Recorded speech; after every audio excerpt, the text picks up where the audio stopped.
최경영의 최강 시사.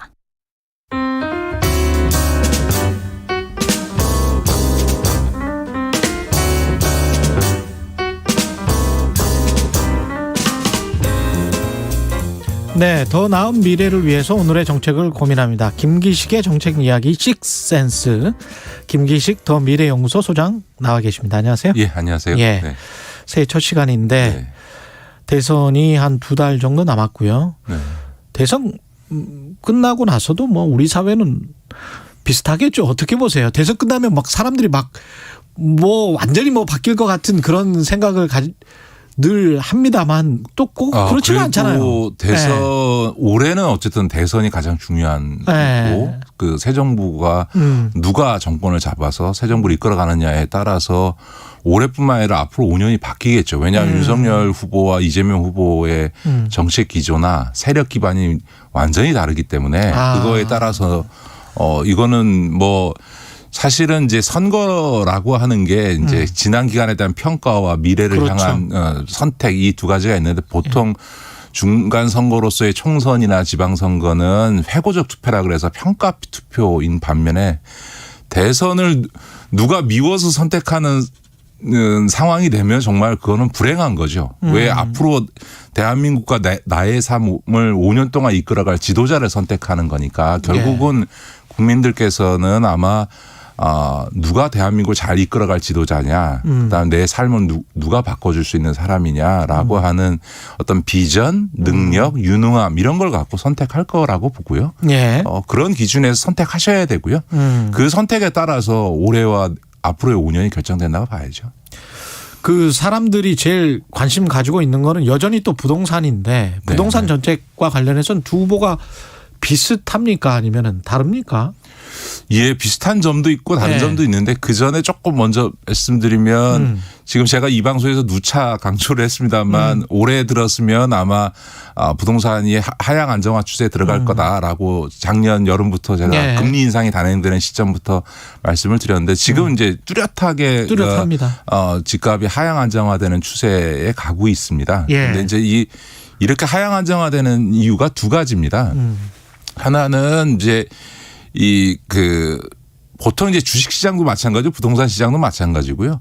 상승이 지속되는 일은 없거든요. 몇 년간 상승장이 벌어지면 그 다음에는 조정장이 반드시 오게 돼 있는데 그렇죠. 우리가 지금 부동산이 한 4년째 상승 국면을 이어왔기 때문에 시장상으로 조정장에 들어갈 시점이 됐다라는 측면이 하나 있고요.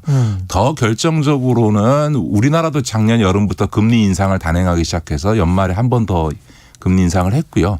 무엇보다 세계 그 금리 시장 금리나 어쨌든 유동성에 가장 큰 영향을 미치고 있는 미국이 지금 테이퍼링부터 시작해서 금리 인상 기조를 분명히 하고 있으면서 지금 전 세계적으로 자산 버블이 조금 꺼지는 유동성이 줄어들면서 자산 버블이 꺼지는 현상들이 발생하고 있는 거고요. 그런 이제 금리 인상 기조에 따라서 거시 유동성의 어떤 위축이 발생하고 그거에 따라서 집값 하락이 불가피하게 지금 나타나고 있는 거죠.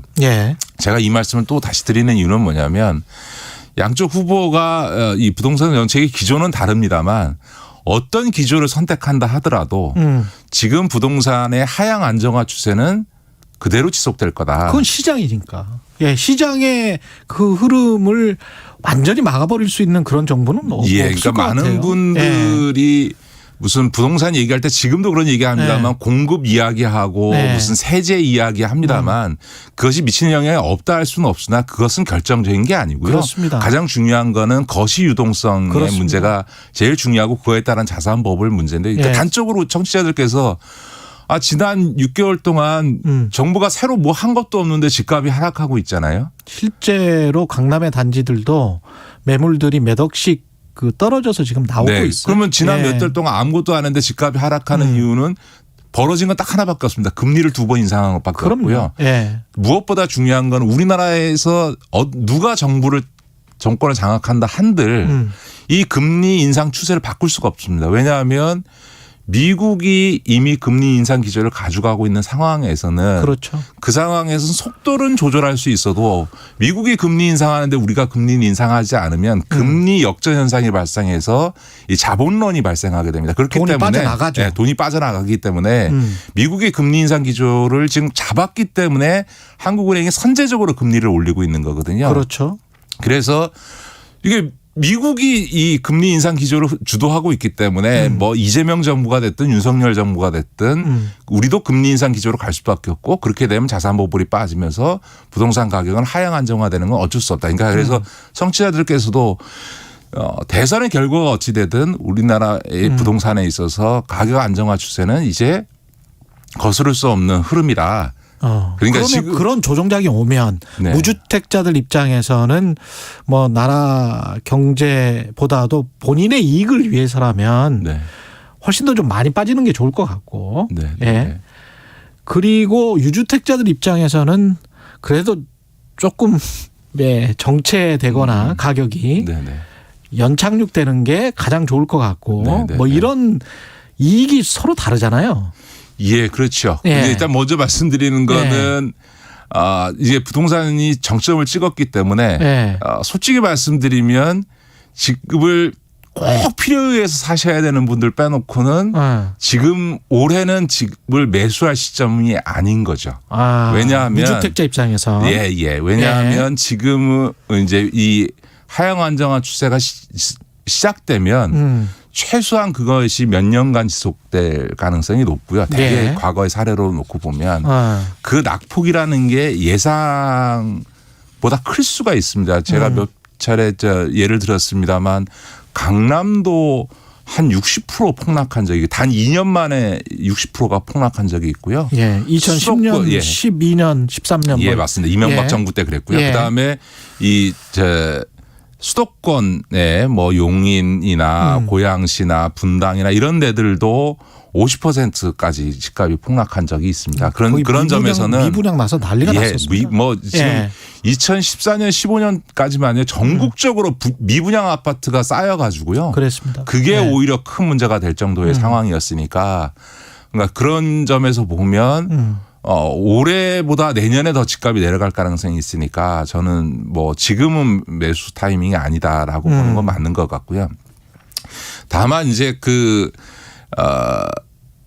정부가 어떻게 할 거냐라고 하는 점에서는 사실은 이제 올해 이후에는 집값이 이게 급락하게 되면 그러니까 주택담보대출을 했던 분들의 이 가계부채 문제가 생겨날 수 있기 때문에 오히려 지금은 이제 앞으로는 부동산 문제가 가계부채 문제로 전환될 가능성이 있어서 그러면 이제 당연히 뭐 이자 낼 능력 있는 최상위 계층이야 문제가 없겠습니다만 중산층 이하들 같은 경우에는 심각한 문제가 생기고 특히 서민들 같은 경우는 신용불량자 연체자가 될 가능성이 높으니까 그렇습니다. 예. 이거에 대한 대책을 정부가 오히려 수립해야 되는 불과 1년 만에 완전히 정반대의 고민을 해야 되는 상황이 올 수 있다. 세제 정책이나 대출 정책이 확 뒤바뀔 수도 있다 상황에 따라서.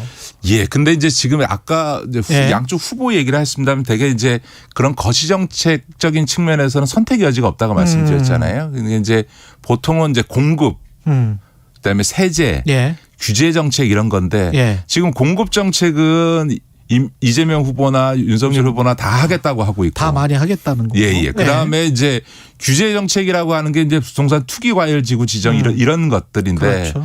집값이 하향 안정화되기 시작하면 뭐 추가 규제를 할 이유가 없으니까 여기서도 별 차이가 없고요.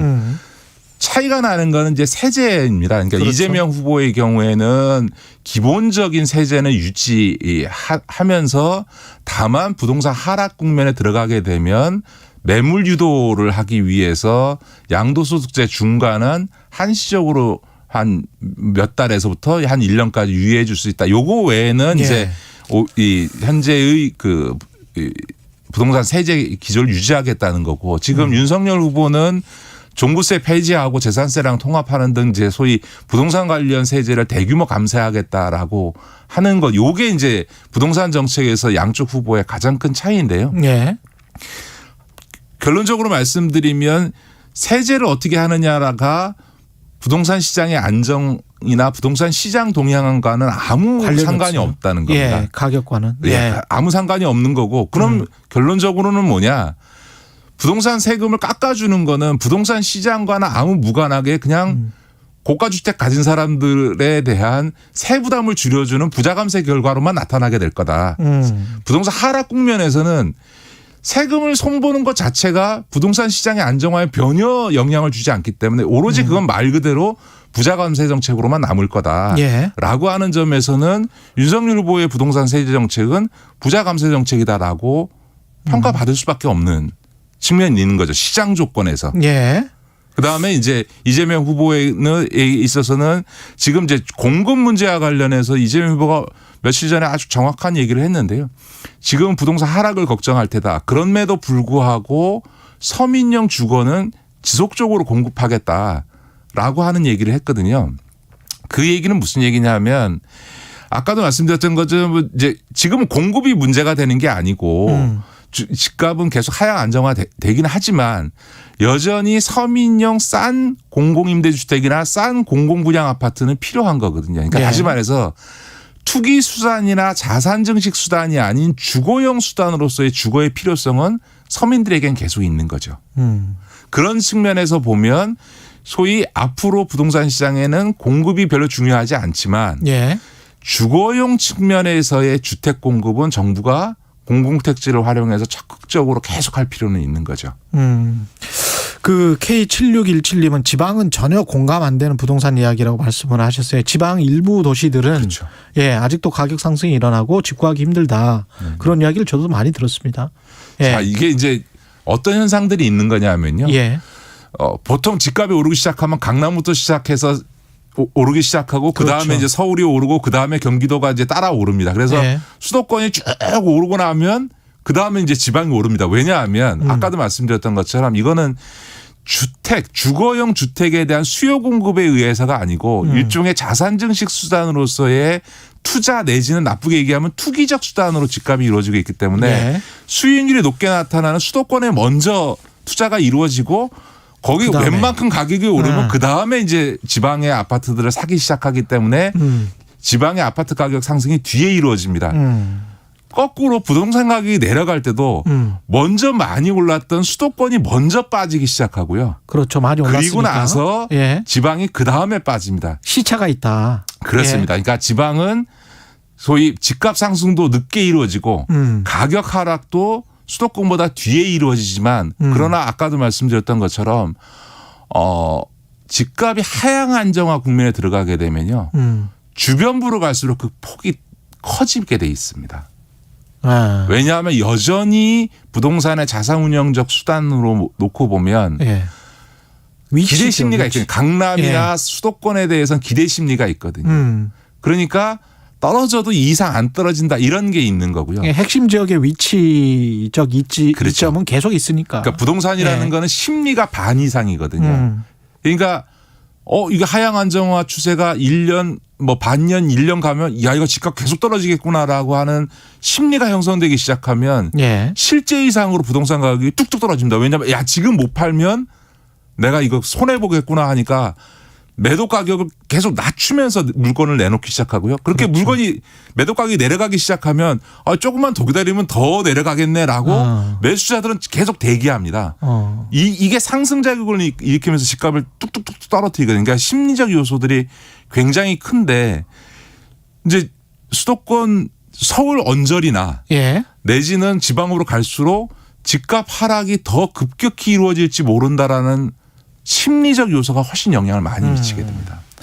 알겠습니다. 오늘 정년 연장이나 연금 개혁 이야기도 해야 되는데 시간이 다 돼서 네네. 다음 주에 네네네. 다음 주에 다음 주에 하시도록 하고요. 예, 예. 어쨌든 부동산과 관련해서는 네. 이제는 지난 몇 년 동안 우리 국민들을 괴롭게 했고 지금 현재 문재인 정부에 대한 가장 날카로운 비판이 부동산 가격 그 상승이었는 지점이었죠. 건데요. 예. 청취자들께 말씀드린 건 부동산을 판단하실 때는 거시경제적 요소의 측면에서 금리라든가 혹은 통화정책 막 양적 완화라고 해서 이제 재정을 막 쓰는 이런 돈이 예. 막 풀리는 국면에서는 부동산 가격이 오른다. 예. 제가 말씀을 전해 드렸습니다만 문재인 정부의 가장 큰 실책은 이 집권 이후에 18년, 19년, 20년 계속 저금리 경제 때문에 저금리를 유지할 수밖에 없었고 코로나로 인해서 대규모 추경 100조가 넘는 추경 등을 통해서 돈을 풀어야 되는 상황에서 집값을 도저히 잡을 수 없었던 건데 잡을 수 없는 집값을 잡겠다고 호언장담했다가 실패를 할 수밖에 없었던 거거든요. 알겠습니다. 그렇기 때문에 예. 거꾸로 이제 새 정부 이후에는 집값의 하락을 막을 수 있는 정부는 없습니다. 전혀 다른 상황이 올 것이다. 예, 예. 그래서- 김기식의 식스센스터 미래연구소 김기식 소장님이었습니다. 고맙습니다. 네, 고맙습니다. KBS 1라디오 최경영의 최강시사 듣고 계신 지금 시각은 8시 45분입니다. 이 시각 교통정보입니다.